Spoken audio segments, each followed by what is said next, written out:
Roger the Wild Child Show is brought to you by our friends at Prism Design Company. Are you looking for a cool new logo for your business? Do you need some new graphics for your website or blog? Our friends at the Prism Design Company are a premier graphic design company that can handle all your needs. You can find Prism Design Company on Facebook or contact them directly at 618-534-4291. All the great graphics on the Roger the Wild Child Show are brought to you by our friends at the Prism Design Company. And now a man who we wouldn't let the Chicago Cubs trade away. It's Roger the Wild Child. Let's get this party started. Ready, set, go. On the air everywhere. It's the Roger the Wild Child Show. Oh, yes, it's Roger the Wild Child. I am on the air, and we are doing it again. Jimmy Knight is with me, Deborah Driggs. Also, Frankie McDonough will be giving us the weather, and Darren Sheff, the Hollywood Hick, joins us. And Steve Miller Band, Kenny Lee Lewis, up next on the Roger. Woo! Let's go! It's the Roger the Wild Child Show.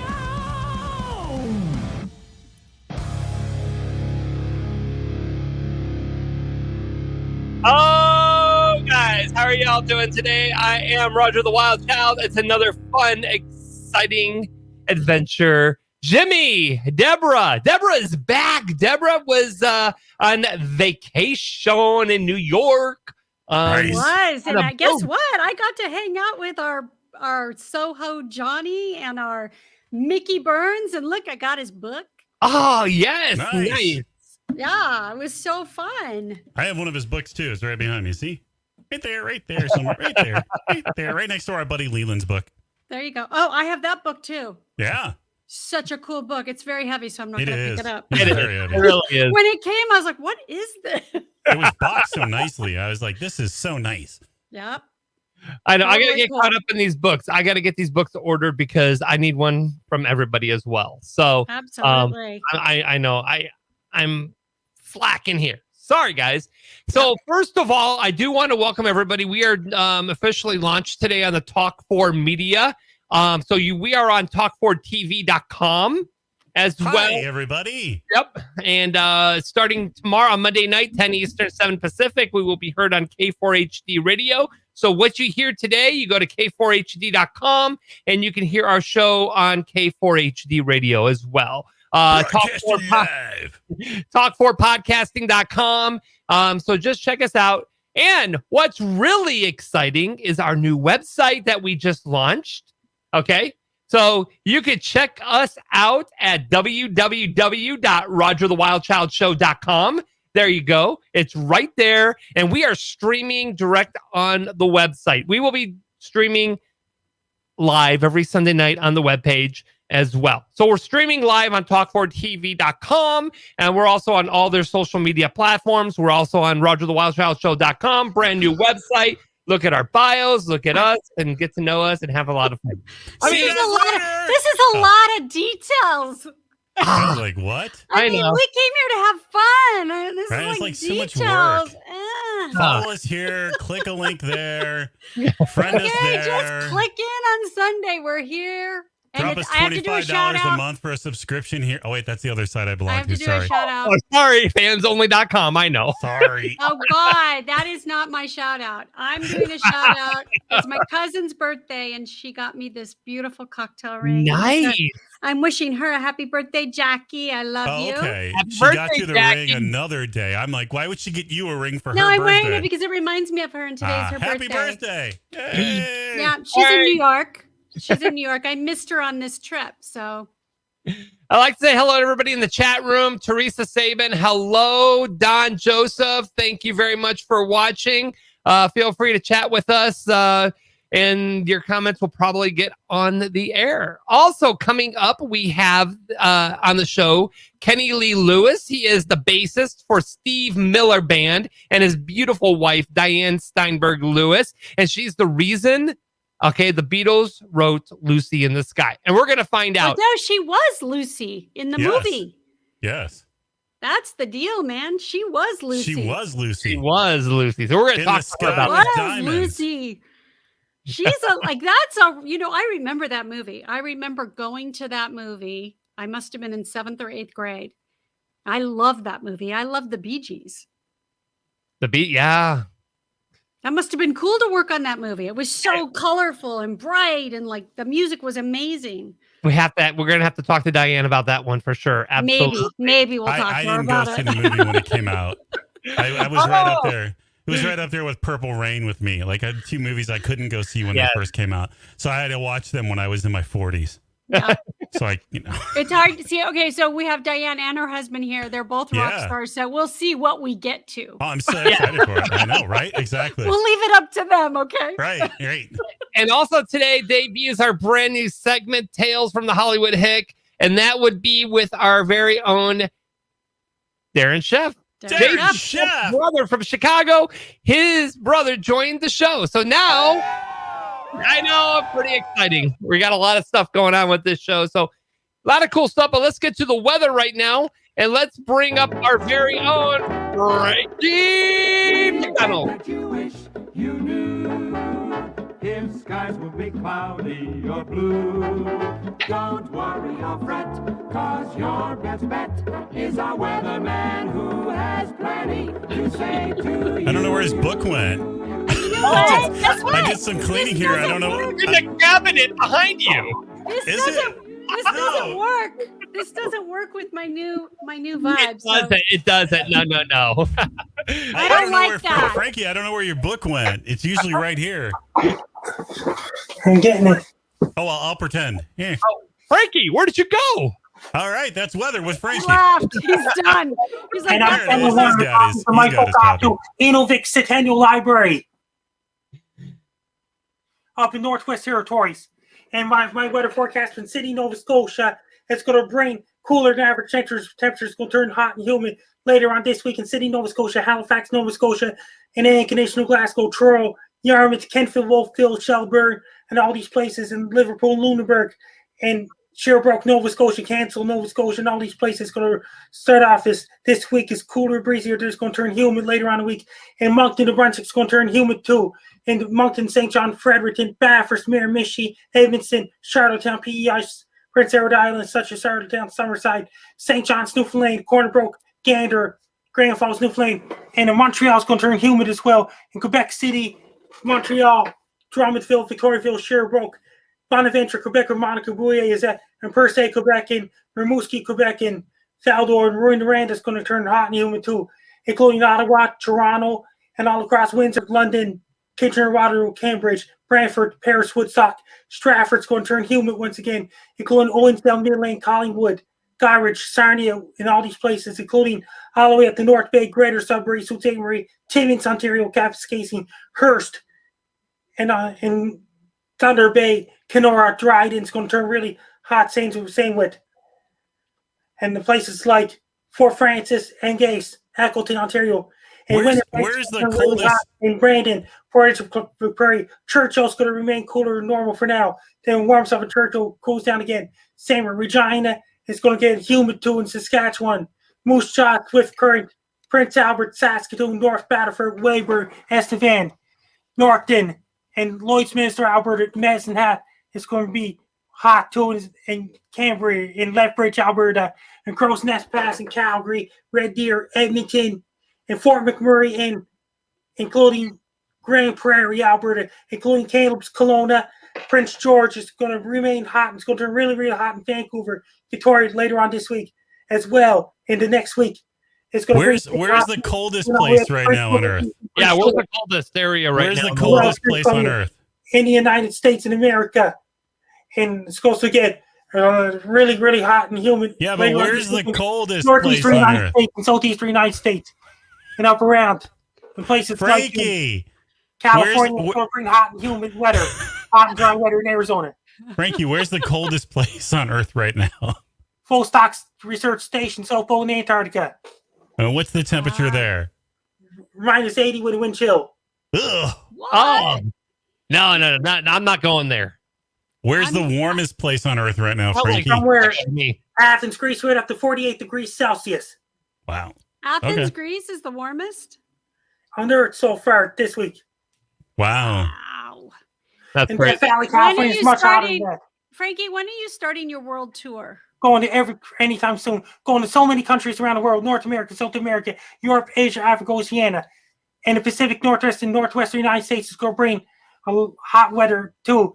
In South America, Brazil had snow. In southern Brazil and Argentina, global climate change. Really? Driving all the cold air Wow. all the way up from Antarctica. Europe, Wow. like France, Germany, Poland, they're getting lots of rain and cooler temperatures. Same with UK, Ireland, Scotland, up around Norway, Finland, Sweden, Russia. And Siberia is getting a lot of fires, including Yakutsk, Chita, Magadan, and all these places. Leaves will be changing colors in those places in Yakutsk in the second half of August, alongside with Inuvik Northwest Territories. In places like Japan, northern Japan's getting rain. It's going to miss Tokyo. It's going to bring lots of rain in China. They had a mudslides in northern India, Nepal, and all these places. So much rain going on. There's a lot of snow, no Mount Everest so far.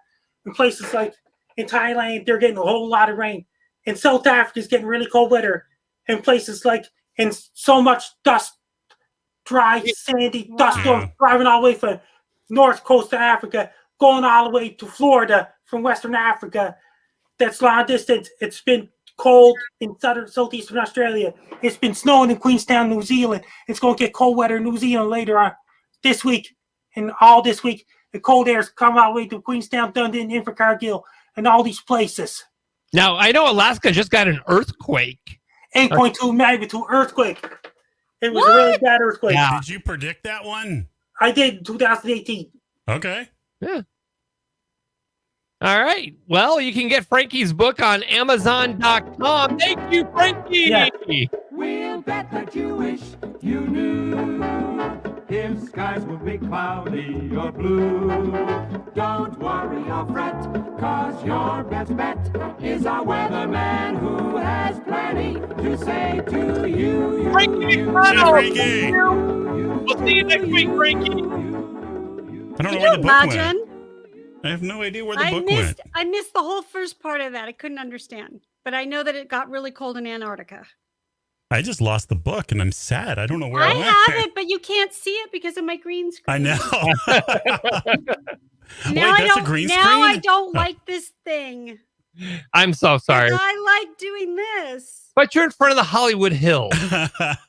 Speaking of Hollywood Hills, let's bring him on. Are you guys Mr. ready? Hollywood? He's not Mr. Hollywood.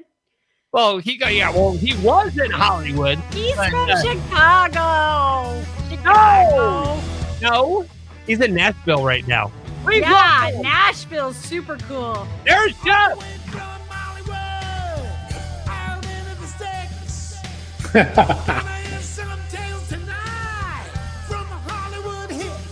Yeah. This is my kind of show. Let's tell some stories. Yep. Let's do it. Let's get it on. That's right. Let's get it on. Ladies and gentlemen, please welcome our new segment on our show. We have Darren Sheff. You know him best as Jason Sheff's brother and the son of Elvis's bass player, Jerry Sheff. He was the bass player for the Mexican Elvis. Mm-hmm. Yeah. That's right. Here he That's is. right. Round of applause. Welcome to the show. Our newest cast member, Darren Sheff. Hey, wait a Darren. minute. Are we live? Are we live now? Yeah. We are. Oh, really? We are. It's kind of Oh. cool, huh? We can Oh. do whatever Am we I supposed to want. tell a story or something here? That is what you signed I'm up just for. kidding you, just like my brother. I got you. Except for you, Deb. I got it. I got you all going. I pulled the same trick as Jason, and Deb didn't fall for it. But you two I up on the don't top. fall for it. No. I know it. Hey, Deb, first of all, before I even tell my story, I'm just cracking up because as Frankie's doing his thing, I'm like watching you grab this little, drink. And then there's this other thing over here at a freaking Stein, at like some Oktoberfest thing. Like, look at that crazy thing. It's like, what the hell is that, man? Okay, well, since you mentioned my drink, maybe we can get them as a sponsor. It's called Oh, yeah. Olipop. Have you ever had an Yeah. Olipop? Yes, No. I haven't. Okay, well, you can't see because of my stupid green screen. But No, No, we we can can see see it. it. We Oh, can you see it. can? Okay. Get closer to the. There you go. Olipop. I want them to sponsor us. These are the best drinks ever. Really? Yeah. Yeah. This is, I've I'm never had drinking. I'm drinking strawberry vanilla. It's so good. So, like, is it bubbly or what is it? You'll love it. Well, what the hell you got in that thing, though? That's the big question. Ice with Olipop. Ice with Oh, Olipop, okay. man. I just thought you were trying to figure out if the can and had something. I'm a crushed ice girl. I love Olipop crushed on the ice. rocks, please. Yes, please. Yeah, I was like, sure, that's. I know what you got No, in that's there. it. Because I don't drink, so I'm always looking for really fun drinks. Who said hi? Laura. Laura. Laura's here. We got Don Swartz in the chat room. Michael Moen is in the chat room. John Joseph, the crazy guy from Hollywood that I grew up with too. Oh my God. Yep. Don Swartz. Jimmy Deb, I made just got home. Oh, you may That's just got Don home. Schwartz. Wow. That's Don Schwartz. That's my buddy out here, man. That's country. Those Olipops. Hey, that's Great. Hey, just a country boy. I may just got home. That means I just got home. What are you talking about? Anyway, so you guys. You're in Nashville, Darren. Yeah, I live in Nashville. Now, are you like near Leaper's Fork? Yeah, I'm kind of close to Leaper's Fork. I love Leaper's Fork. Yeah, Leaper's Fork is great. The novelty wears off really quick, though. A lot of people live there, even though it's this beautiful, quaint town. I mean, everybody under the sun moves here, and then that has money, celebrity-wise. They go there, and then they're like, oh my gosh, man, I love this, but I want to get closer to town. And by the way, it's really not even that far. It's like freaking 15 minutes out, but I mean, you're just like, So, but Leaper's Fork is great. It's where the original Pucketts landed. I love Pucketts. Yeah. By the way, I was thinking about buying it last October because it was for sale. Still is, I believe. They just sold it. Oh, did they? Well, look at you. Yeah. I'm in the You know more than know. me. Yeah, I'm in the know. Because I almost moved there. I came very, very close to moving there in November. Mhm. Well, it's never too late. I mean, I have friends I have a lot of LA friends that have moved and they love it. Me too, man. Reminds me of LA in the 80s here, to be honest with you. It's great. Yeah. Big diverse thing and lots of people, man. Just everybody's grooving and having a good time. It's an awesome place. And if you love music, man, oh my God. Yeah. Everywhere you go. Cliff Hill on Facebook said he's watching from Oklahoma. Cynthia Renee. Only two things come from Oklahoma. Yep. Cynthia Renee, of course. Hi, Cynthia. Throw an R in there like you're in New York. Hey, Cynthia. Anyway. Yeah, and Cliff, man, he's a bud from, back in San Diego with my cousin, Don Maurice.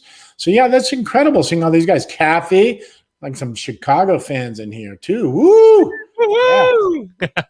Yeah. Hey, if you guys want to say hi to Darren, we're going to go ahead and open up the phone lines. The phone lines are wide open right now. We have a brand new phone number, 845-400-WILD. All right? So 845-400-WILD, 9453 if you prefer the numbers. So feel free to give us a call, and you might be lucky to get a word into our very own Darren. Yeah. So you guys, I want to tell you something. We got stories, right? And I mentioned earlier on my Facebook page, Deborah Harry, Billy Idol, Bob Dylan. Who else did I mention? I mean, it was just a list of people. Well, we all actually had something in common. And I'm going to talk, you mentioned Elvis earlier. I'm going to talk about Elvis. And because Elvis is the Mexican Elvis, he's like this really kind of cool dude who does like, you ain't nothing but a chihuahua. You know what I mean? But so he's not an Elvis impersonator. And you can go Google him. He's a great guy. He's been doing this forever. He was actually from San Diego, where me and Jason grew up. He was actually in a punk band called the Zeros. And so he started way back then. And then all of a sudden, this whole Elvis thing came on. And so, he created this thing, you ain't nothing but a chihuahua and Está bien, mamacita. And, she kind of changed the names of these Elvis tunes and had this big production. And by the way, there's some videos and stuff that I have on my YouTube channel that have me playing with him like 91 it was. It's crazy. So Elvis, all right, he was getting ready to go to Europe, and he was getting ready to do a tour. And this friend of mine was playing drums with him, and they were trying to find a bass player. And so my friend Kerry Stratton, whose dad was like this big Hollywood guy too, Gil Stratton, man, he was a great announcer and all this stuff. But all these Hollywood guys back in the day. So Kerry Stratton says to me, he says, "Hey man," he goes, "this guy I'm going to go over to Europe with is needing a bass player." He's like, "Do you want to come down and audition?" And I'm like, "Well, man, I don't play bass." He's like, "You're a chef, man." He's like, "Come on, everybody in your family plays bass." Now, I had played bass, but I was always in my studio just kind of punching myself in. I didn't know my scales. I didn't even know what notes I was playing, but I had a groove, so I'd fake my way recording and punching myself in. I'd never played live with bass anywhere. And so I'm like, going, "Dude," I go, "I can't do this, And he's like, "You're a chef, you're a bass player." And I'm going, okay. So anyways, I ended up making my way down to this audition for Elvis, right? And I walk in, and there's another guy that was there for the audition. His name is Jim Avgeris. And Jim walked in at the same time, and Elvis was his name's Robert Lopez, but he goes by Elvis. So Robert's like looking at us, and he's going, "Okay, well, I need you guys both play bass?" And the guy goes, "Well, I actually play guitar. I was just going to kind of come down and hopefully I could get the bass gig." And Elvis says, "Well, I need a guitar player too, another guitar player." So he's like, "Here, let's just try this out. You play guitar, Jim, and Darren, you play bass." Now, I didn't listen to my dad's bass parts with Elvis and try and pick them up verbatim and all that stuff. But I was listening to him, and instinctively, it's kind of weird when I look back, the licks that I played and all this crazy stuff. Anyway, moving forward with this, the guy liked me. He liked the way I played, and he liked the way Jim played, and he was like thrilled with us. So once I'm sitting there freaking out going, "We're going to France in 2 weeks to start a tour." I'd never played bass, let alone even toured, And so you're probably tickled pink there on that one. I was flipping out. Did you just say tickled pink? I did tickled pink. I love it. Wow. Deb, that was good. I can't. That's hilarious. He did. Tickled He pink. did. I Tickled said it. pink. Built his charge. Mike Hyman. There's another guy my from San God. Diego, man. Got my posse's in here, man, in this group here.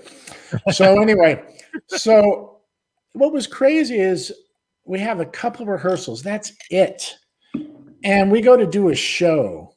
Our first show is this crazy festival in Denmark. Every year it's called Roskilde Festival. It's Roskilde or something, you say it the right way. But anyway, and once again, that's on my YouTube thing too. So I got a little bit of footage of that. But what was weird is we go over to Denmark to do this show, our first show. And this is where all these big names come in, like Deborah Harry, Iggy Pop, the Rembrandts, all these bands. It's like this big show where there's like 4 different stages, right? Right. And so in Denmark, it doesn't get dark until 11:30, 12 at night. So it's kind of a trip that you're like sitting there going, "I'm going on at 11," and it's like bright out and everybody's partying and there's like hundreds of thousands. Well, when we did it, there was 60,000 people. Now there's about 150,000 that go to this thing. But anyway, here's what gets great. And so here I am, like all excited, going, I'm on tour. I'm playing with Elvis. And I get over there. And I'm looking I didn't even look at who was playing in this venue and all these stages until I got there. And all of a sudden I see Elvis Costello's name. And I'm like, "Oh my God, my dad's on tour with Elvis Costello right now." So it was just the wildest thing. Like I'm just going, crazy. Oh my God. So Elvis Costello and the Rude Five, or was it No, it wasn't the Attractions. Yeah. So it was called the Rude Five or the Confederates. My dad toured with Elvis Costello for about 4 years. Both Elvises. How wild is that? So I said to my guitar players, Tara Novick, man, great guy, really Americana, bluesy kind of guitar player. And I'm like, "Hey," I go, "You want to go meet Elvis Costello?" And he was like, "What?" And I'm like, "Yeah, So I go, "Come on with me." So I walk backstage and I walk into this room and there's Elvis Costello, the drummer, and my dad. Wow. And this dude's eyes, get this big. He's like, oh my God. I'm used to walking backstage with my dad and the biggest of the biggest, you know. So for me, I'm just kind of walking back there. And my dad's like flipped out, like looking at me like, what are you doing here? He has no idea that I'm there. I had no idea that Elvis Costello was doing this thing, right? So he's like, what are you doing here? And I go, I'm actually playing with a guy named Elvis. And they all started rolling. I go, this is my guitar player, Tara Novick right here. Yeah. And Tara's just like, oh my God, I can't believe I'm standing with these guys right now. And I'm sitting there going, and they're all going, you guys play with Elvis, the Mexican Elvis? And we're like, yeah. And my dad's going, what? I didn't even know it. Why didn't you tell me? And so they're going, we wanted to see that. But sadly, they were playing the night before us, Elvis Costello was, and they were taken off that night. So they wanted to see this so bad. And then, of course, my dad's like, you're playing bass with Elvis? I'm like, yeah, Dad. And, you know, so that was like a wild little shock. Awesome. What's that? That's an awesome story, though. That is just crazy. Oh, it gets crazier. Honestly, I swear to God. Yeah, it gets even crazier. I'm gonna end crazier than that. Yeah, it really does. Okay. So, and I'm gonna wrap it up in a second. I promise you, man. But yeah, because I got a caller on the phone that's waiting to talk to you. So okay, that's okay. Yeah, wait. I'm just kidding. Wait, because this is where it gets great. Okay, perfect. So we go do our tour. We do our thing, and then after the whole tour, we're flying back to LA, right? Mm-hmm. We get on the airplane, and one of the guys from my band goes, "Oh my God!" He goes, "There's Bob Dylan over there," and I'm going, "Where? Where?" He goes, "He's sitting up there." Well, after Elvis died in '70, well, not in '79, he died earlier than that, but my dad went on tour with Bob Dylan. And so Bob used to come to my dad's house all the time with his girlfriend or wife at the time, Mary Alice. And so I had this connection with Dylan, of course. And, you know, so I go, where is he? And like everybody in my band's like flipping out going, he's over there. And I'm like, and so I go, oh, I'm going to go say hi to him. And they're like, what? And I'm like, yeah, I was going to say hi to Bob, you know. And so they're freaking out. So I go walking up to Bobby, hey, Robert. And so, exactly. Hey, Robert. But, you know, so I walked up to him. I'm like, hey, Bob, you know, and you could just kind of tell he wasn't too sure who it was. He was kind of looking at me. All of a sudden he looked at me. I go, I hadn't seen him. And I go, Jerry Chef's son, Darren Chef's like, oh, hey, man, how are you? You know, and I go, oh, good. He goes, how's your dad? And so we were kind of like shooting the breeze. And then I went back to my seat. And they're going, oh, my God, I can't believe you said hi to this guy. Fast forward, man. We get to LAX. And we're going through customs, man. And we're walking through. I'm with my band. And all of a sudden, Bob yells out, hey, Darren, take it easy, buddy. And my band just fell out. It was like, oh, my God. Oh, my God. He walked up to Dylan. It was like a great – the whole thing was just wild, you know. Right. So, anyway, that was a fun little it was a fun story. And I love telling it because there's so many components to it between Elvis Costello. Yeah. Okay, so I got Don on the phone right now. Let's go ahead and bring him in. Don, can you hear us? I can hear you, brother. How are you? Good. How are you doing? Don Schwartz. Yes. Yeah, man. Hey, brother, man. Hey, Darren. Brother, man. Can we make him a little louder? I got you. No, I'm with you, buddy. Hey, brother, man. That's what we call each other. Brother, man. Don Schwartz. What's up, Don? Man. I just wanted to ask you, how's your mom and them? How's your mom and them? See, these country boys, that's where I get that from. Guys like him. How's your mom and them? Say hi to your mom and them. That's that's great. And I say that. That's what's funny. If I get around. Yeah, go ahead, Don. Bless your heart. Bless your heart. Yeah. You know, it's funny when I get around the West Coast guys, I'm like, dude, what's up, bro? That's awesome. Fully, dude. Gnarly, bro. And just instinctively, I get around this. How's your mom and them? What y'all doing today? It's weird. It's like, you know, you're not even consciously thinking about it. But if I get going with my friend Scott, Moses, or any of these dudes, it's weird. The Southern accent comes out. You don't even consciously think about it. Next thing you know, you're just like into it. But the Southern thing's a great thing. It really is wonderful out here. It's a beautiful place. And I've met so many great people like Don. And Don's a great guy, man. He's like the cheerleader for every musician, whether you're starting out or you're the biggest at the top, man. He's the dude. He's the guy out here. That's awesome. That's awesome. Hey, Don. Woo-woo! Tony, how you doing? Okay, so Darren, I would Yes, like sir. to hang out with us, put you in the All right. green room, and then have you come back on the recap. Because, ladies and gentlemen, we're doing a thing today called Watch and Win. Okay? Ooh. That's right. So if you guys listen to the interview that we are going to have with Kenny Lee Lewis, you can win a copy, and she's already signed it. It's her April 1990 issue of Playboy magazine, where she is the cover of, and we'll give you a chance to call in later to win that copy. We could give them a choice. You know, they could have a copy of you can't see it, but Frankie's you can see book it. or a cover of my Playboy. What do you do? Watch like this? Is that how you watch? What do you do? Just watch the show, and we'll have you call in, and we're going to ask a question about the show, and if you answer it, you win a copy of Playboy magazine with Deborah's signature on it for you. Woohoo! All right. All right. Yeah. So we're doing that. All right, Darren, thank you very much. Stick around. Woo! We'll bring Yeah, you back thanks. for the recap. All right? Wonderful. Sounds good. Go hang out Yeah. with Dylan. Yeah. Oh, heck yeah, Robbie. man. Me and Robert. Yeah, Robbie. Robbie. Hey, Robbie, how's it going? Hey, you son bitch, how you doing, Robbie? That's it. There's some All right. southern stuff. Y'all doing good? All right. Yeah, good. I'll talk to you son bitches later. All righty. right. We'll talk to you, Darren. Come on All back. All right, thank you. Oh my gosh, that was a lot of fun. And he's always got stories like that and so forth. So every week's going to be a new story, a new tale, and that's Darren for you. One might say Roger's tickled pink. Oh my God. Seriously. What? We're like doing this whole thing about Elvis Costello and Dylan. Oh, I'm tickled pink. Stop. Oh my gosh. And we just have so much fun. You just never know what comes out of our mouth or what's going to happen. No, on what this comes show. out of your mouth? You better start wearing a pink t-shirt now. Oh gosh. Tickled pink. Hey, I do want to also welcome to our show. We have an amazing new producer of the show. So his name is Bo, and he That is rhymed. And now you're doing poems.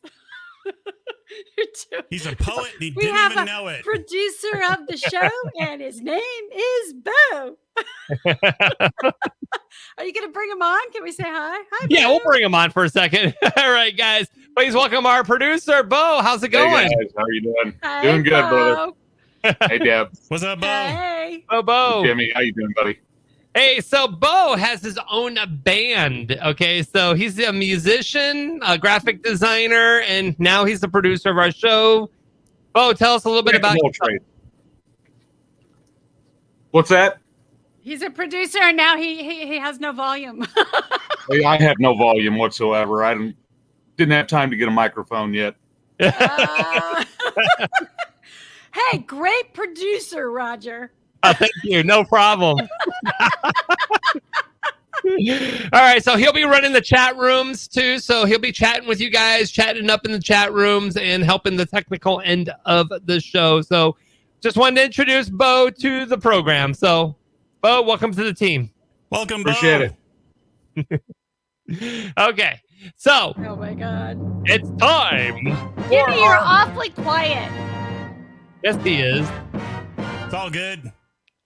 Hey! Hey! Hey. You're not Diane. No, Oh, no, she's right here. it's Kenny Lee.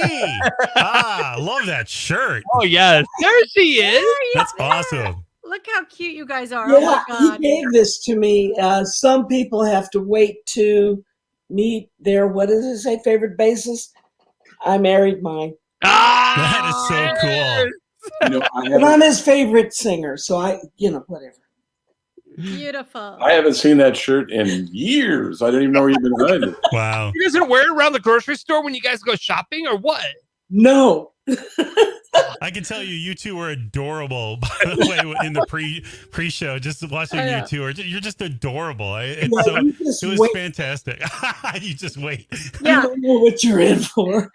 Oh my gosh! So I want to welcome to the show. He is the bassist for the group Steve Miller Band, Kenny Lee Lewis, and of course, the feature of the show is the beautiful Diane Steinberg-Lewis. You see, Well, that's right. Push him this time.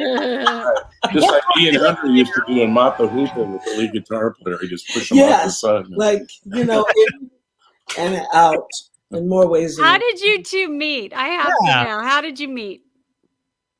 I needed a bass player. And Jeff Paris, who was our friend Jeff Lieb, who's now Jeff Paris. You want to say anything about Jeff, darling? He's the Woody Allen of rock and roll. Leave that alone. Okay, here we go. So Jeff, who's a keyboard player, I said, Jeff, and he plays every other instrument too, but I said, I just need a bass player because at that time I was signed with Atlantic Records. Then I signed with ABC Records, and they said, we love what you're writing. We want you to stay happy or stay miserable. Whichever one it is, we want you to stay that way because we like the songs that you're writing. So finish up your stuff, and we're going to put you at the Holiday Inn. Was it the Holiday Inn in Ventura? At the top. And you just stay there.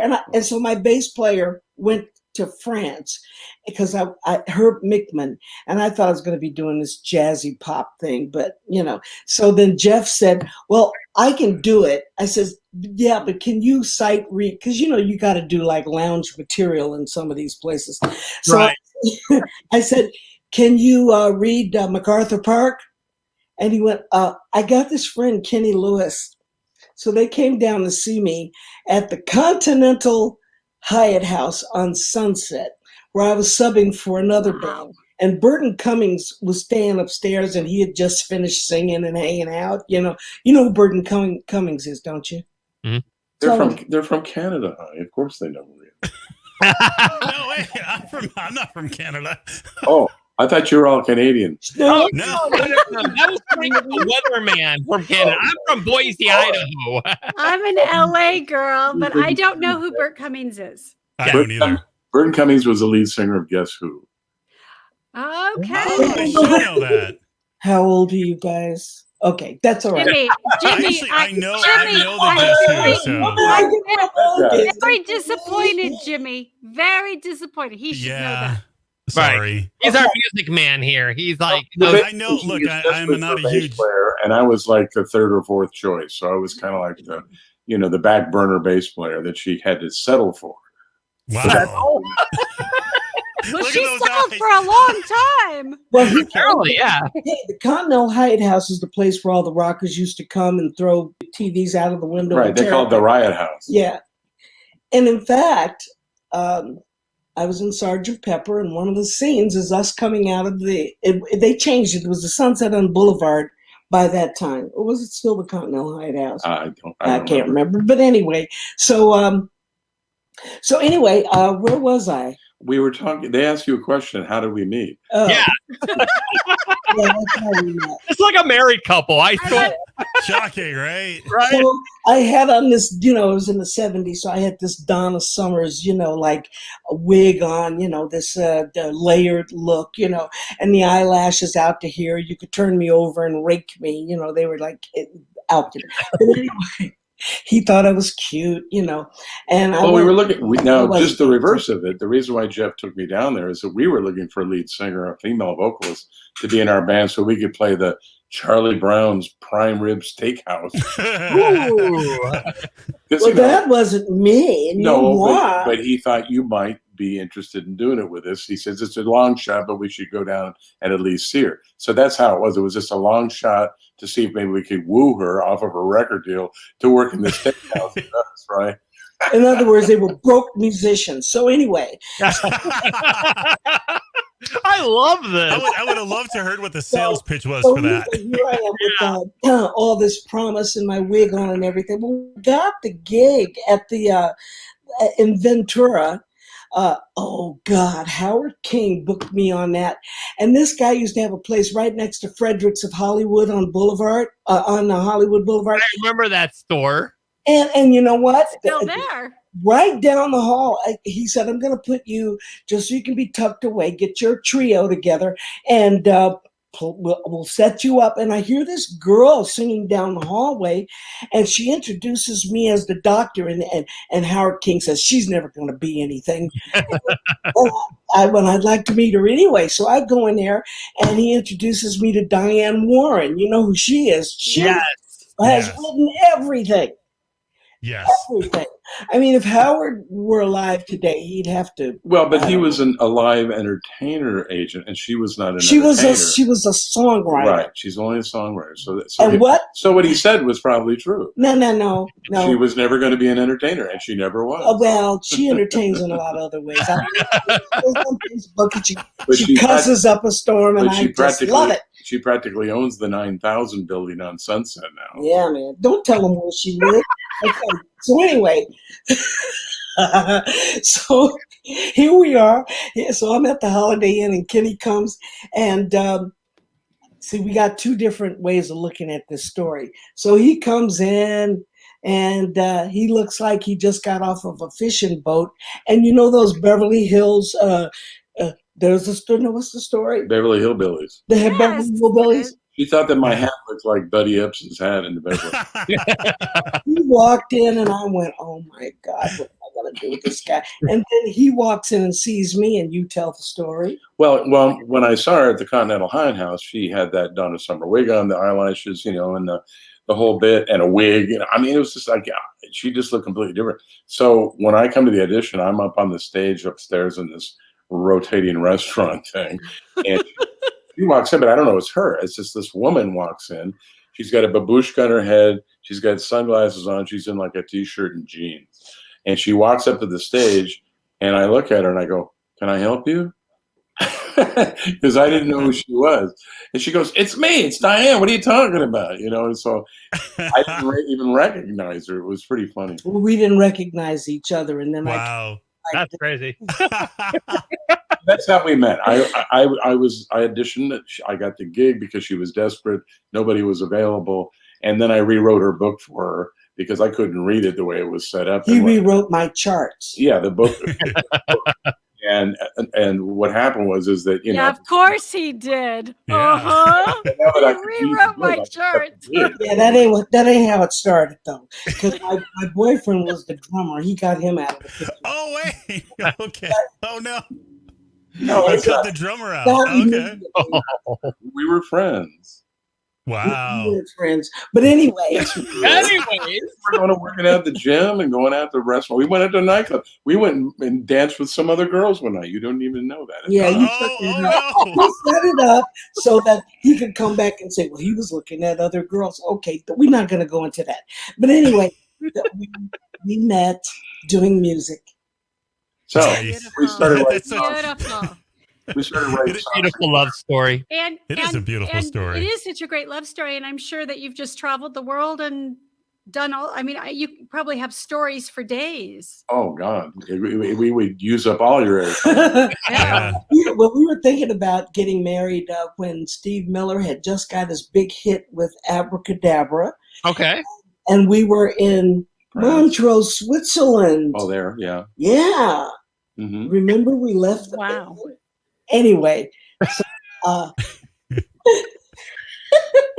well, we were doing the Montreux Jazz Festival. That was the day that Stevie Ray Vaughan opened for us, and we were actually both of us were miscast at Montreux Jazz because it was the new wave day, and we were subbing for, I believe it was Laurie Anderson and some other weird group, that were like goth or whatever.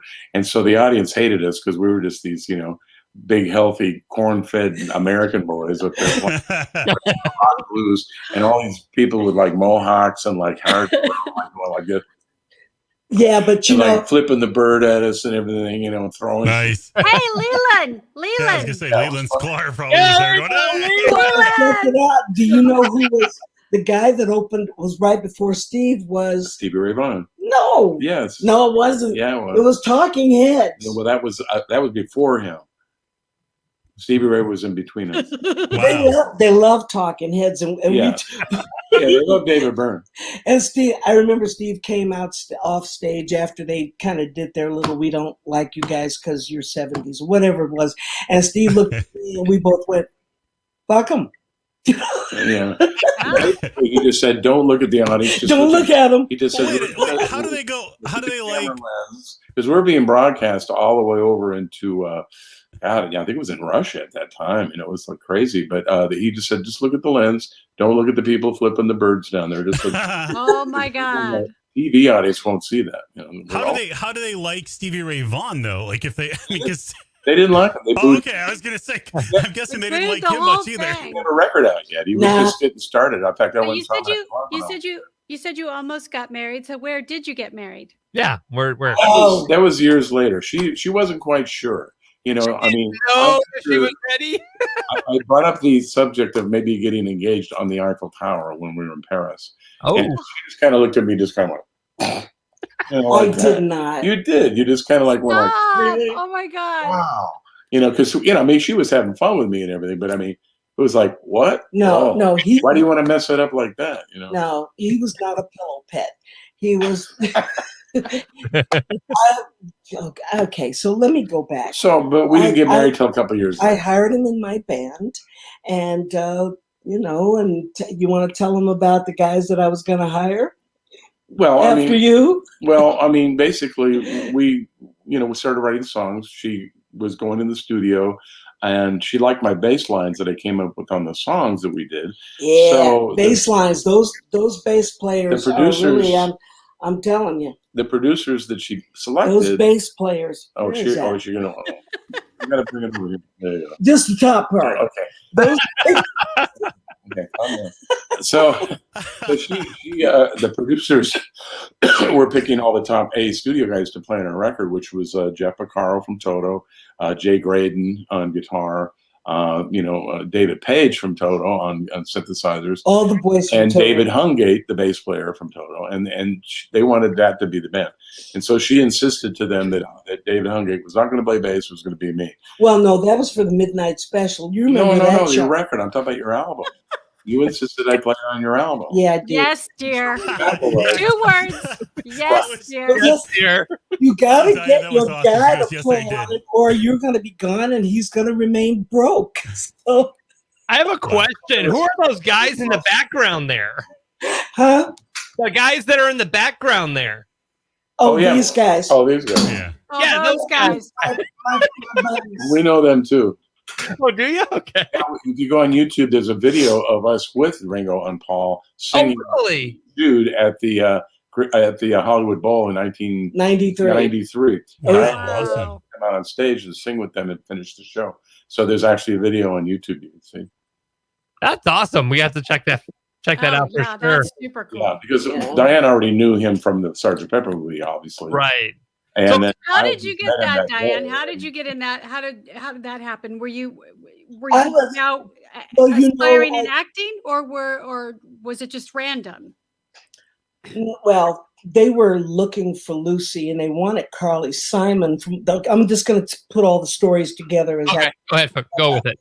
But Carly Simon, come on over here, Kenny. So Carly Simon they wanted her really bad. And she was kind of shy, she didn't really want to do it.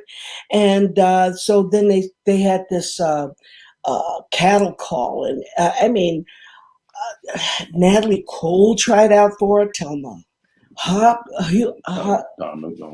Donna Summers. No, she was already in that other disco movie. Well, she did try out, didn't she? Yeah, she did. Oh, that's right. So I got to tell you this story. Oh, no. So this lady, her name is Siri. She's a wonderful costume designer, and she did my album for ABC, the cover and everything. And she was very good friends with Donna Summers. And so I told her, I says, I just found out about this movie, and I didn't know that Peter Frampton and the Bee Gees were going to be in it, because I had told my manager, I said, I don't want to be in any movies with rock and rollers who cannot act. So he didn't tell me about it, but she told me about it. So I went, well, I think I better get my manager on this. And she went, oh, you're not going to get it. And I went, well, why aren't I going to get it? She went, because my friend Donna Summers is in it. So I went, okay. But she was trying out for it. She wasn't hired yet. No, she wasn't hired yet, but she knew Donna was going to get it. So then I called Dick Broder and I says, listen, can you check this out for me? He says, well, my girl I went to school with is one of the casting directors. Now, I was over at ABC and my record was about to come out. But prior to Siri telling me about it, we were talking about the release of my record. I was either going to open up for Gino Vanelli, or I was going to open up for, and I know it's different, but I was going to open up for George Benson. So, and he wanted to make sure, the vice president of ABC Records, Otis Smith, wanted to make sure that my management was together. So this guy, Charlie Miner, who was the A&R guy right across the hall, he said, can you come in here for a minute? Otis, he was going, don't go in there, because everybody was kind of protective of me because my mother was in radio. And you know how it is. If you want somebody to play your record and you piss them off, they may not play it. So they didn't want to cross my mom, who was who broke a lot of records in the Detroit, Michigan area and surroundings. But anyway, so Charlie said, "Come on in here," and and I'm standing in the doorway, and he said, "Listen, I think I'm looking at her. I'm looking at Lucy." So he was looking at the inside cover of my album, and he thought, "Yeah, I'll send her over." So, and after that is when I talked to Siri and I said, I'm going to do this. And so, because she said that I wouldn't get it, it gave me a lot of motivation to just go ahead and see if I could get it. And I've always been pretty good about, competition. No, it's not competition. It's a dare. Are you guys still there to that? So, is this boring? No, I love it. Tell somebody they can't do it. Well, there's that album. Somebody sent me, where is it? Hey, look, your name's right there. Yep. Right there. Wait a minute. I wanted to show you something. Okay. Don't worry, I'm not going anywhere. Yeah, me neither. Anyway, so I went over to that next to Howard King's place, the Fredericks of Hollywood, and I thought I might get some trashy things to wear. And underwear as outerwear was not really out yet. No. Well, not in the Sarah 70s. was doing it, but and the disco thing was just breaking then. So I saw a few things, and I got the lace, stockings with the seam up the back and the whole bit. I'm old school, so that's the way I saw it. Vargas girl. But then I went to the Capizio next door, and all the guys in there, they said, "You don't want to wear this. You don't want to wear that. This is what's new in New York." So they brought me the tights with the back out and all the way down to here, and they gave me a shawl, and they said, "Just wrap that around your hips and go." So I went. And I tried out, and I was yelling at the keyboard player because I am a pianist. That you are. Yes. And so the keyboard player wasn't quite playing the part right. So right after I finished school, it was always my thought: finish school, teach for 2 years while you're still doing your gigs on the weekend and building your brand and your contacts and everything. So by the time I finished with all of that, I was ready to go. It was like, it's time for me to go to Hollywood. He said, "Don't you want to go to New York?" And my thought was, no, if I go to New York, we might freeze to death. So I'll just go to Hollywood. We don't have a place to lay out at the beach, which I never was going to do. But anyway, so that's how I got here. Okay, that's that story. That's amazing. It's an amazing story. It's an awesome story. Yeah. Well, having a record deal already gave her the confidence that this was just something that she tried to do. And she already had a record deal and a tour plan. So it wasn't like she was having to worry about losing everything. But the ironic part is that, when she did do the movie, it kind of put the brakes on her writing and performing career, which in hindsight was something to consider, at that time. I do have to say one thing. One thing about our show is that we're full of surprises, and anything can happen on our show. And just like anybody can just like my top could just come off, and anybody can just hop on the screen and just be like, and so forth. So you just never know. Who's here? Deborah, Simon, Diane, Stephanie, hi. Look, my top was about to come off, but right? Hey, here you go. That's all you get to see, or your eyes will bleed. But anyway. The star of the Butterfly CD. Yeah. Hi, Stephanie. Stephanie, you're on mute. Can't hear you. She had to switch her mic on. You got your mic or something muted down at the bottom, I think. Yeah, you'd have to go down to the bottom and select microphone and make sure you're not muted. No, let Roger tell him it's his show. Oh, thank you, Diane. Okay, Diane. I don't want to usurp your. If you click on the bottom where it says cam mic, and make sure you switch it over to your microphone that you're using. Are you there? Who? No, Stephanie. We're trying to get Stephanie on board. We're trying to get Stephanie on board. Her mic's not connecting. She's like Marcel Marceau. Ah. Maybe I need to call you on the phone, Stephanie, and tell you to go down to the bottom, damn it, and hit.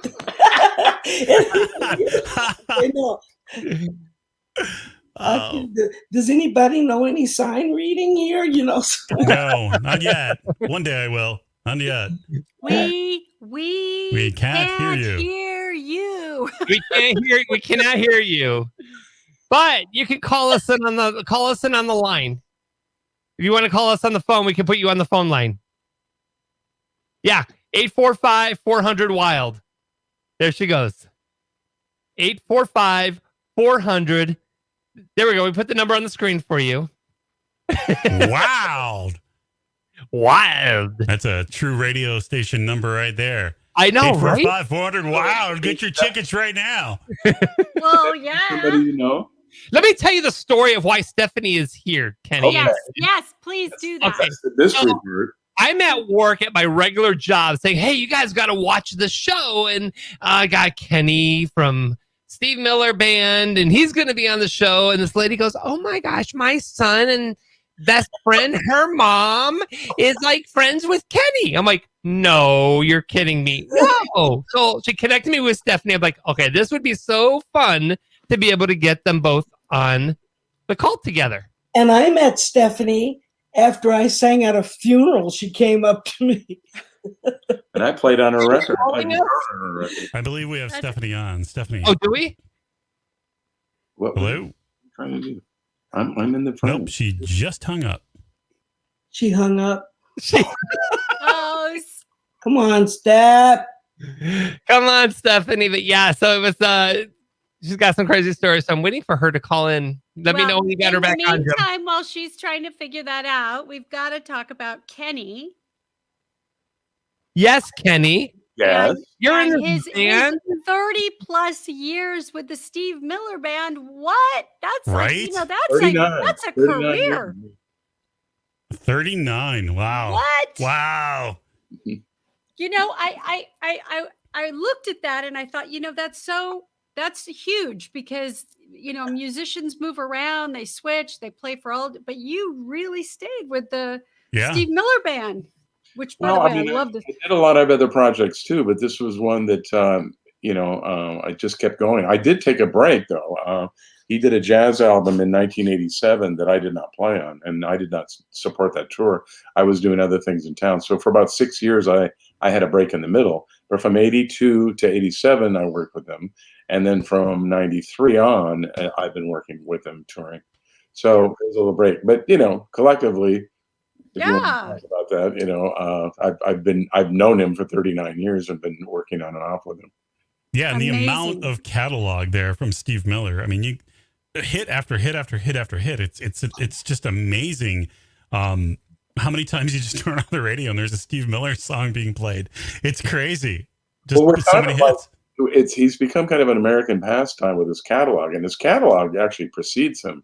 A lot of times people don't even know what he looks like. I mean, he can walk through the crowd just before and they don't even know it's him. If he's got dark glasses on, he's just another guy.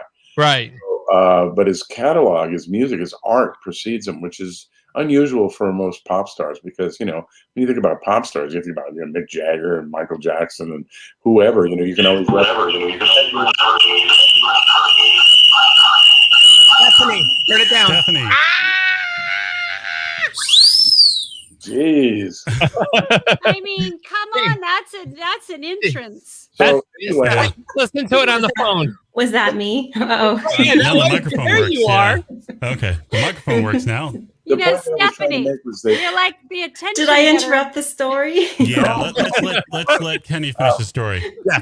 I was just going to say, to finish it off, he become an American icon as art precedes him, and we go out and we service that catalog when we go out and tour now. Basically, because those songs have become a part of American history. Everybody's got a signpost or some sort of some sort of relation to the songs. The first time I was married, first time I had a kid, when my mom died. I mean, it's always something. And we supply that for the American people with this catalog. And so we just go out and service that catalog.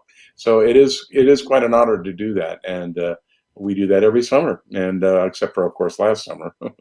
And this summer's pretty good, too. We do have a big show we're doing next 3 weeks in Long Island. We're going to be doing a show with Journey, John Fogerty, and Wilson from Heart, the Chainsmokers. Wow. I want to go. That's going to be our very first big rock show. That sounds amazing. Yeah, a lot of fun. So there you go. There's some Steve Miller stuff for you. How many songs do you usually play in the set? We usually do, we do a 90-minute show traditionally, so it could be anywhere between 14 to 16 songs, depending. Oh, so you're covering them. You're covering the hits. I mean, you're there, right? Well, believe it or not, even with 16, there's still hits left over we're not playing. Yeah, that's what I was going to say. 16, I mean, you're close, but you're covering the big ones. Do you do Abracadabra? Yes, we do that one. Okay. Yeah. As long as you're doing that one, that's all that matters here. What was that? Come back in, Diane. So, Stephanie, what's going on? Why are you? Hi, I'm so sorry. I had some technical difficulties. Well, we know this. And you know that just sends Roger into he goes into panic. complete panic. I'm so Right? sorry. I'm like, that's what's fun about the show. It's live, so we just gotta roll with it. Oh, I'm basically just here as your cheerleader. I know Kenny and Diane from San Luis Obispo. You're on mute. No, They can't hear you. I'm on. My husband's trying to get me back on. Oh, we can hear her. Everything's good. Yeah, we even hear him. Yeah, Kenny was like my first real introduction to real rock scene, and he was so humble and kind. And one thing I wanted to just say real quick is that I remember something that he said to me when I told him he was such an amazing musician, and he said he can't take credit for it. It was from his creator. And he's just one of the most humble rock stars ever. And I think a lot of people don't know the personal side of him. And so that's why I'm on. He came to Idaho and he taught a master class for my kids' high school. And the high school students there had never met a rock star before. So they were really blown away, and he just led it with grace. And it seemed like he didn't even want to leave. He had a show that night, and if he hadn't had a Steve Miller show that night, I think he would have spent a few more hours with those students. That's amazing. What a beautiful story. Yeah, those are It is. pictures That's a from beautiful there. story. Well, the children are our future. Teach them well. Teach them well. Away. So I'm just basically here in the background. I just wanted to say hi to you, beautiful people. I love you both. I'm so glad you shared that Are story. you- I love Yeah. it. Are you still in Boise? No, we moved to Arizona. The kids left for college and we downsized. So So if you come through Phoenix, we'll come to your ship. Yeah. Well, Stephanie, thanks for popping on. I just figured it'd be a good surprise for Kenny and Diane. Yes. And Thank you so much for sharing having that me. beautiful story. I'm so sorry for the interruption. Oh, no. It was a beautiful story. All right. Thank you, Steph. Thanks, Thanks. Stephanie. Have a good night, you guys. Bye-bye. Well, I can tell you this much. In the short time that we've had to talk to you, it comes through, Kenny and Diane. You guys are just, I mean, your personalities are so warm and open. So, I mean, her story was no shock. It comes through in our short time together. Yeah. Okay. Well, it sort of spoils my, nasty little rock star image that I've been working on. I want to be the bad boy, and everybody keeps telling me I'm a nice guy. Well, But you know what? That's the true rock star. The legacy that you leave behind, the people that you help, that you're kind to, that you're of service for. You know, that's what it's all about. At the end of the day. And especially when you love what you do and you're sharing it with others. I mean, it's amazing. For me, it's been because I did become a public school music teacher before I even had my first album.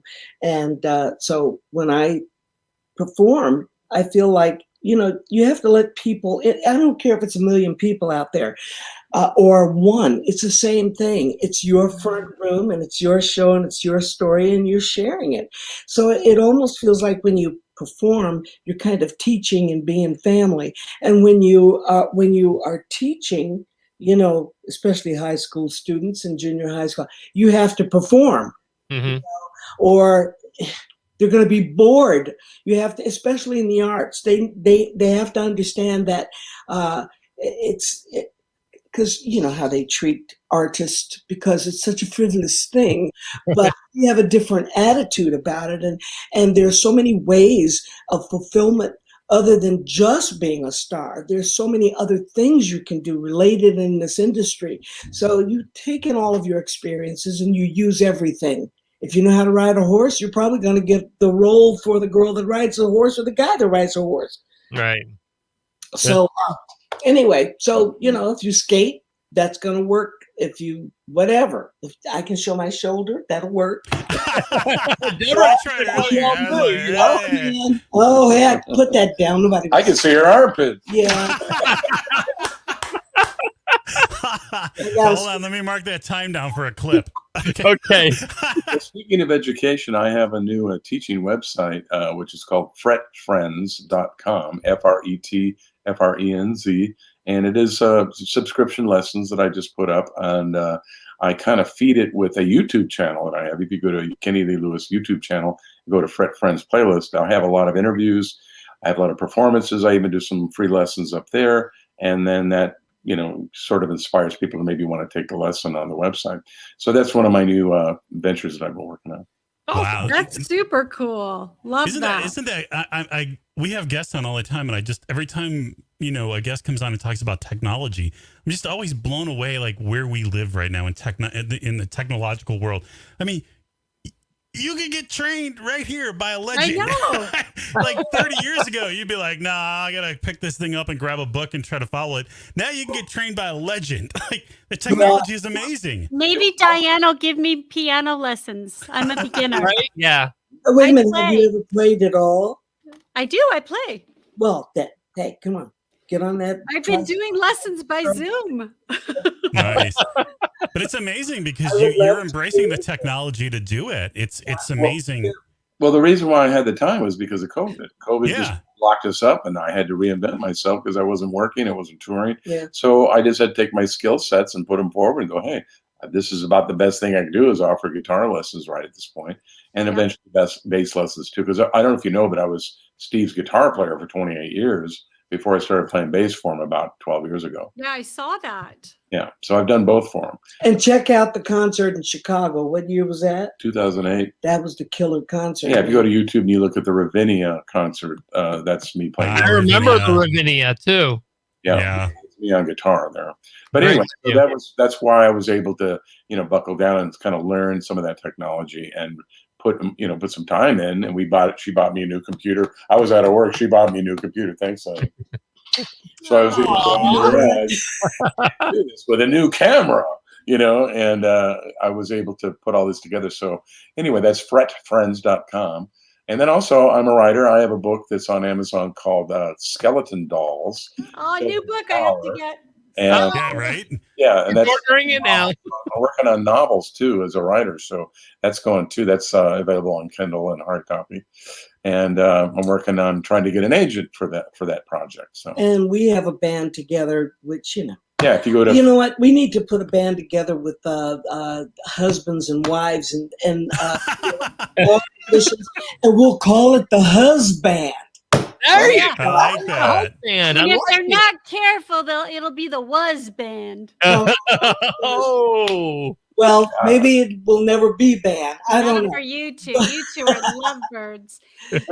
Yeah. I never, but you didn't tell me where you ended up getting married. Oh, we ended up getting married in Calabasas, which was near our house that we bought in Woodland Hills. Down the street from where the Kardashians live. Yeah, Hidden Hills. A long time ago. It was Wally Hollenstein's Calabasas Inn, and they had a nice little pond, and they'd set up this little trellis, and a lot of people got married there, and we produced and paid for our own wedding, and had Dorothy Ashby on harp. We had a really great band. It had Russ Freeman in it, and we had a bunch of celebrities there. It was crazy. Frida Payne sang a duet with me. Yeah. Oh, that's Oh, beautiful. Steve Miller came. Yeah, ate all the shrimp.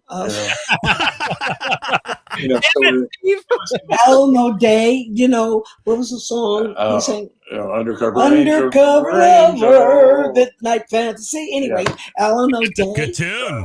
Shot our video, and David Coleman, who wrote Trying to Get the Feeling for Barry Manilow. Yeah.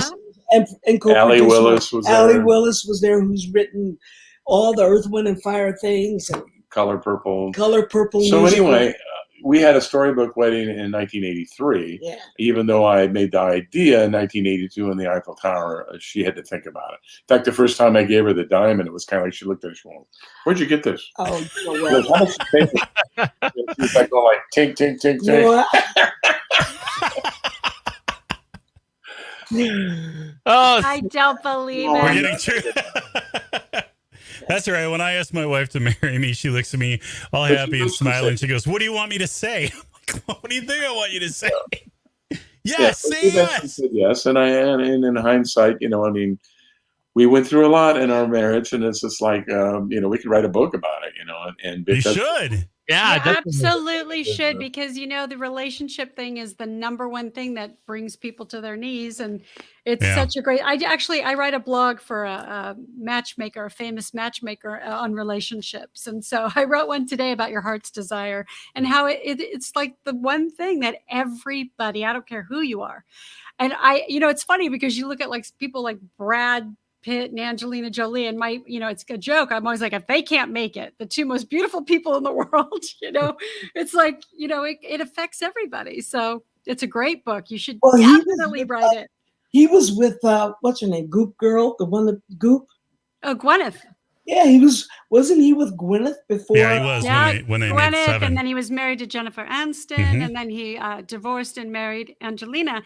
And for such a long time, they were all over and they were such a beautiful couple. And we look at that and we think, oh my God, and but it's not about that, And so your book would really because I look at you two, and I'm just it's so awesome just to see you two and the way you interact, and it's just so cute. It's just so awesome. It really is. Her father was a musician. He was a famous musician down in the tri-state area right when rock and roll was getting invented. He was a trumpet player of all things. But she grew up with sort of a star father type of a figure. My dad was supposed to be what Elvis Presley became. Sam Phillips was managing him. They changed his name from Luther Steinberg to Lou Sargent, and because that Steinberg was not going to work down there. And he had his brother sing, and it was just right in the middle when Boogie Woogie and all that stuff was crossing over in the blues, and what are we going to do with this? Trumpet players and big band, and all of a sudden, there's Elvis. And Elvis opened up a few times for my dad, and he copied my dad's look. Now, damn it, I said it. He really did. He really did. If you saw my dad with his black hair and the curl in the front, and all that, That's unbelievable. Wow, what a story. Now that's a book. I would read that. From Lansky Brothers. They're in the Peabody Hotel down there in Memphis. But anyway, so he copied it. And it was different, So Elvis, there's things about being able to focus in on what's going to get it, and he was able to do it. So there you go. And then my Uncle Louis was in Booker T and M&G's, so my dad used to get mad at him because in those days, my dad, you're down over there playing that rock and roll. That was R&B. I mean, we call it R&B now, right? So there's a lot of history. And my grandfather toured with W.C. Handy for a while, and so he couldn't read music, but he was down there when it was all starting. And the whole family has a brass note on the Sidewalk of Fame in Memphis, Tennessee. So you have to go down there in front of the old Daisy, and you'll see the Steinberg family down there, and they actually put my name on it. So I'm good. That's Wow. amazing. Just taking all of this in the history, it's crazy. I love it. Go down there, just I got to talk to those people. Take some copper shiner and just shine it up for me. Somebody sent me a picture of that. And I'm going to. That is hilarious. Yeah, that's so awesome. So Deborah, what my point was is that she married a musician, not unlike her father. So no, you're not like my dad. So no, I said not unlike your dad. So that part was the part I think that saved our marriage, because I was a complete knucklehead, rock and roll knucklehead, and she was just patient and worked with me through all my little insecurities and all my shit I fucking brought to the table, And he used to write me love letters. Oh, that was that's amazing. I hope you kept every single one of them. God. But So my point is that we're both in the industry, and she understands this business. Yes. Yeah. I had a guy. I don't know who's from Hollywood. Who's from Hollywood here? Okay, so in the old days down in the old days down at Marina Del Rey, I was working at Charlie Brown's, and this I friend remember Charlie Brown's. That was the hot disco spot. Yeah, that was the steakhouse place I was talking about. I don't know. The Jockey Club was right near there. The Jockey Club, Charlie Brown's, the Red Onion. Yep. And the basement, the Fiasco, the Warehouse. I don't know. Oh, the Warehouse. But Bill Withers used to come in and watch me, and a lot of other songwriters and things that worked with Duke Ellington. Everybody kind of came through there, But that's good steak. Yes. Why didn't you notice? Why they came was for the steak. I forgot what I was going to say now. Well, anyway, Deborah, that was the catalyst that kind of saved us and kept us together, because she understood the industry. No, I know what I was going to tell you. So this friend of mine from Memphis, she brought a guy. You should be with this guy. He has a Thunderbird. He has a this. He has a that. And okay, bring him. I want you to meet him. I wasn't with Kenny at this time, and so he brought the guy down, and this guy. They sat at the front table, and he sat with his back to me. And I went, what was that? What's with that? Yeah, so, what is with that? Rude. Nothing. Because after that happened, I went, oh, hell no.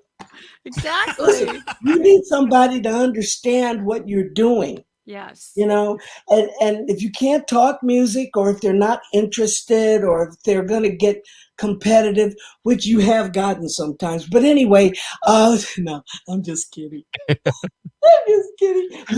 So anyway. The only time I was competitive was when she was raping Peter Frampton in the movie, and I had to watch it from the side. I was a little jealous at that point. Now, I was in 5th, 6th grade when he became really popular. I had his posters all over my room. I was like, oh God, I'll do anything to meet Peter Frampton. I was like a girl crush. Well, he just opened up for us 2 years in a row just before COVID. Oh, well, I would give anything to meet him. If he came on our show, I would just die. I might show more than my shoulder. Okay. Well, right now, Deborah. We might have a chance. All right. So, Roger, you got your work cut off for you. I do. I'm emailing the agent right now. Okay, She would be, there you go. Some might say she might be tickled pink. And by the way, I know Roger's tickled pink. Don't be freaking out over rock stars, okay? Or I might have to pull you off by your ponytail and have a talk with you. They want to get next to you, okay? Yes. Gotta get next to you, babe. Okay, so I'm from Detroit too, so I gotta put my Motown in there. All right. Oh my gosh, you guys have been amazing. You're amazing. You're such an amazing couple. So we've got Kenny, we got Diane. You guys, thank you for coming on the show today. We really A real true love story right here. True love in Hollywood. It can This is happen. so much fun. Thank you Does guys that so actually much. happen? Yes, it does. So is there any other questions that we can answer for you? Or No, we're gonna have you back because Yes. this was so awesome. So we're gonna have you back. We Okay. have to. I mean, we have to. Have Yeah. a cocktail party. And Well, you what we'll really- do is we'll figure out the technology. Maybe it's streaming live on our formats. You know. Yeah. Hey, no. Hey, is that you singing that wild? What is that wild theme in the The front? theme. No, nobody's singing. None of us We are need singing you that. to sing it, Diane. Could you please? Yeah. I can't Yes. listen to that anymore. It drives me nuts. So you need a part 1 and a part 2. Yeah, we need Diane to fix that, please. Oh, Deb wants a new theme song, Roger. Oh my God. All right, that's fine. We'll work on a new theme song for the No, show. no, it's good. It's good. I was going to give you a compliment. Oh, Well, it could be better. It could be better. We're always improving. I guess Deb doesn't like the metal rock from the 80s. Well, I you know what? guess. Here's what I like about it. Let me always start with that. Here's what I like about it. It's good. It's got great energy, but it goes too long. It's like, okay, is it over? No. Oh, here. Let's keep going. Keep going. Well, it's a bed. It's called a bed. it's called a music bed in radio. Yeah, it's a music bed. It's okay. It's good.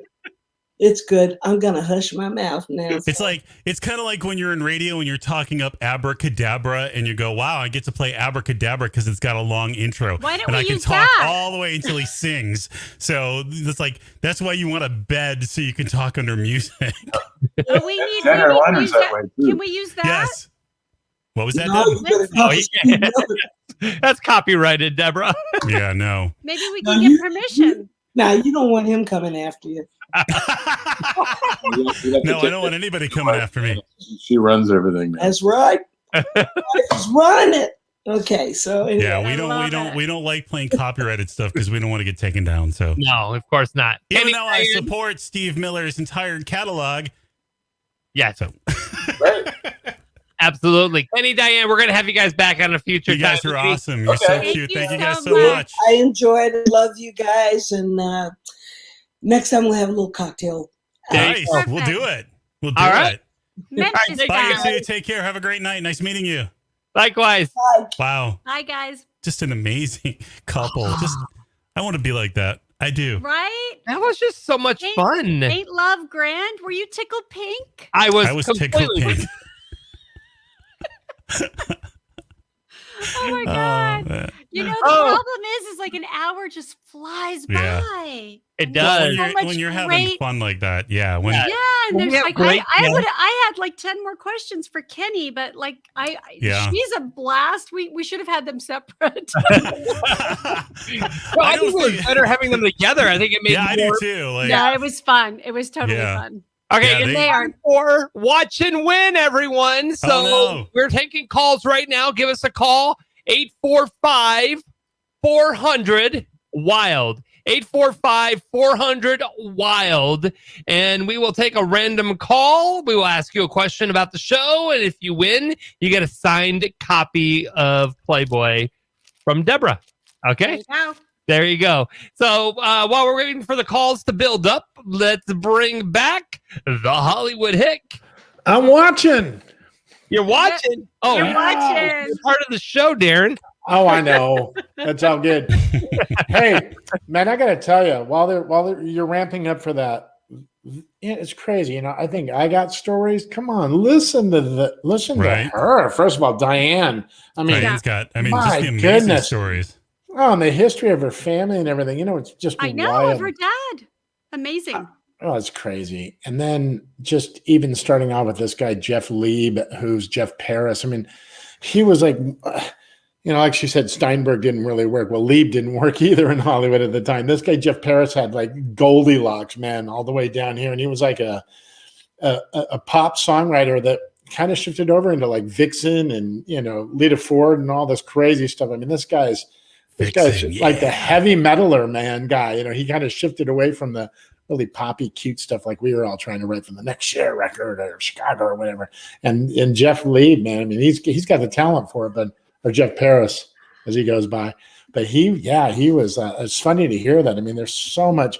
And then the other thing that blew me away about him too is that 39 years. Is that what he said? 38 years with Steve Miller?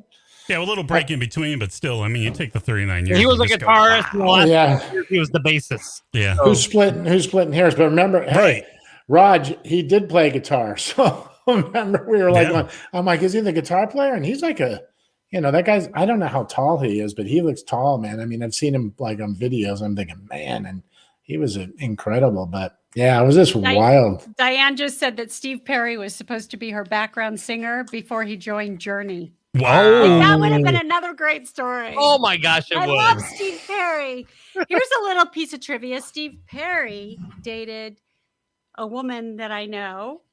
And anyway, That's amazing trivia. That's amazing trivia. I know. I was going to tell the whole story, but there's no time. One day. Why am I going into that right now? Did you know that he's Portuguese and his name is Pereira, not Perry? Did you know that his biological name is Pereira? No, I didn't. He's actually Portuguese. I mean, and his real name is Pereira. I don't know if I should be writing all this down for like a Trivial Pursuit game or something. No, it's great. I like playing trivia. Me and Jason grew up in San Diego with a bunch of Portuguese people, so we were hanging out at this guy Moon Calhoun's house one day, and Steve was there, and me and Jason, because Portuguese, they kind of have this rough kind of voice. It's, Italians too, and so Portuguese. So me and Jason knew some Portuguese, kind of words, some bad ones, obviously, we learned from our friends. So we started saying it to him, and he just flipping out like, "How do you guys know that?" I'm like, "Well, my best friend's a Pereira in San Diego." And he's like, "That's my cousin," or something crazy. We're like, but anyway, we got a call. We got a call, Darren. We got a call. Oh my God. I'm tickled pink. You're tickled pink. Debbie, you're killing me. All right, let's play Watch and Win. Caller, you are on the air. Who is this and where are you calling from? Nicole Collins, Boise, Idaho. Nicole. Ooh. Nicole, welcome to the show. She's from Boise, yes. And she's actually the one that actually told me about Stephanie. And so, Nicole, thank you for calling in. Little nepotism. Right. I got it. Not at all, but I got to tell you, you called me the lady. You said the lady I work with, and my oldest son happened to be here and hearing this because I played it yet. He goes, "The lady," and I'm like, "Yes, live podcast." I have proof. So now I'm thrilled. I'm the lady. The lady I work with, yes. Lady. So, Nicole, we're going to ask you a question. I'm going to... Four-letter word. Okay. I don't... Wait, hold on. Does she really want a signed magazine from me? I do.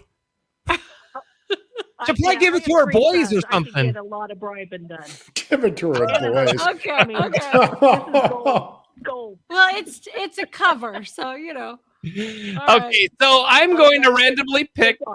Okay, I'm going to randomly pick somebody to ask a question about the interview. So I'm going to go with Darren. Darren, I want you to ask Nicole a question about the interview with Kenny and Diane and see if she can answer it. Wow. So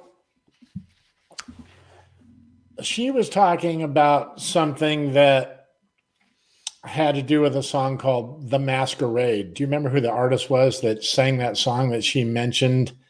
It's kind of a tough question, but she was talking about somebody. She mentioned the artist's name who sang that song, This Masquerade. And it was earlier on in the interview. No, It's a little tough of a question. Asked the name of their friend that surprised them. Give her a couple options. Just give her a multiple choice. Well, you guys were in the mix of it, so throw some ideas at her, you guys. George Benson. Hey. Bob Dylan. Steve Miller. Donna Summer. Steve Miller. Oh, Donna Summer. Donna Summer was in the movie. I'm pretty close. Peter Remember she tried out Frampton. for the movie? Peter Frampton. We will do one more thing.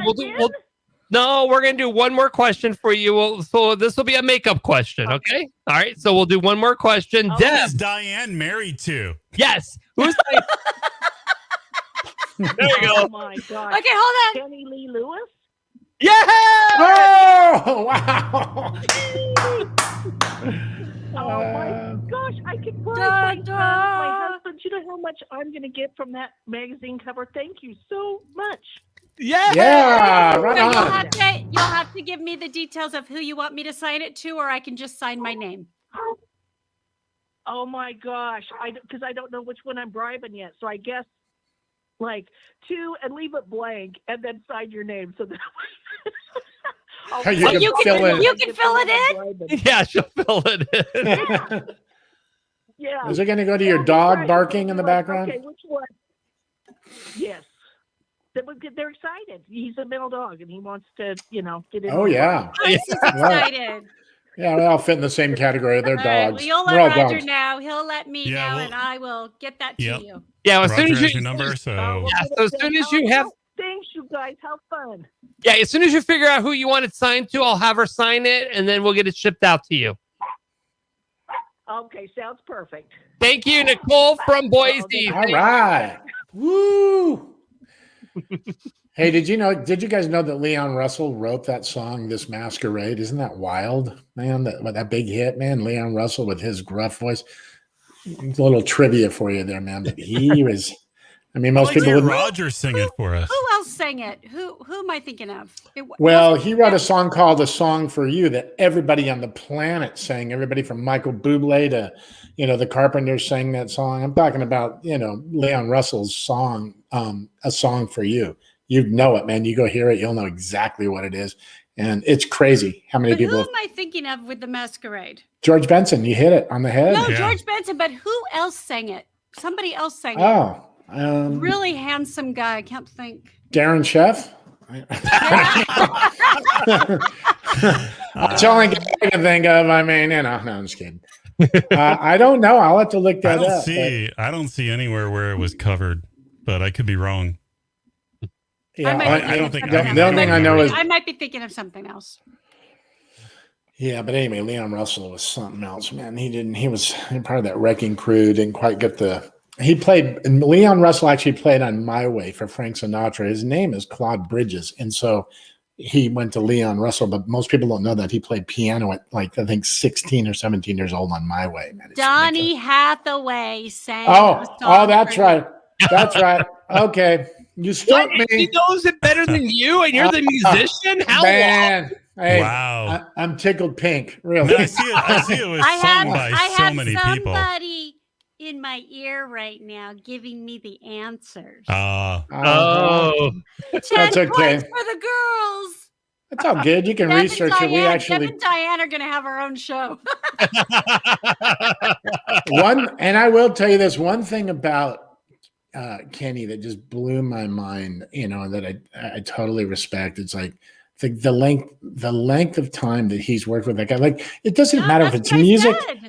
Listen, it doesn't matter if it's music or you're working in a warehouse. The fact that somebody worked anywhere more than 20 years is a miracle. my brother did 32 years straight. It's like, that's not an easy thing to do, whether you work in a warehouse or you're in a band, it's just, it tells you something. It's and I asked commitment. It is. I asked Jason, I go, how do you sing Hard Habit to Break every single night? And he goes, it's kind of like you, man. You go to work, there's I have a store in Nolensville. It's like a novelty place, but kind of a tourist destination called the Nolensville Feed Mill. But he goes, you got your core fans that come in for you because you built this around your personality. And he goes, and then there's a new audience. He goes, and music's the same way. He goes, I got our core fans there, but he goes, it's a new audience and they deserve the best every single time. And they're hearing it for the first time. Yep. And he goes, that's how I do it, man. He goes, and I love doing it. So, it's like, it's 30 something years is a miracle. So that is incredible, buddy. It blows my mind. Some might say it's a hard habit to break. Right. All right, guys. I do want to thank you all for being a part of this crazy episode. We had a lot of fun. Kenny and Diane were amazing. Darren Sheff, a.k.a. the Hollywood. Say hi to your mom and him.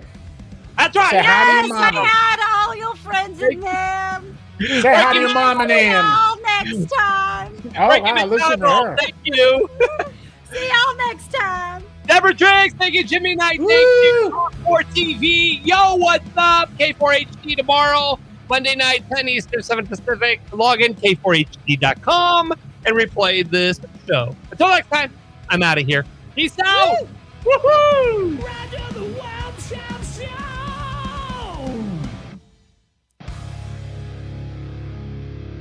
We'll see you guys all next week. Thank you.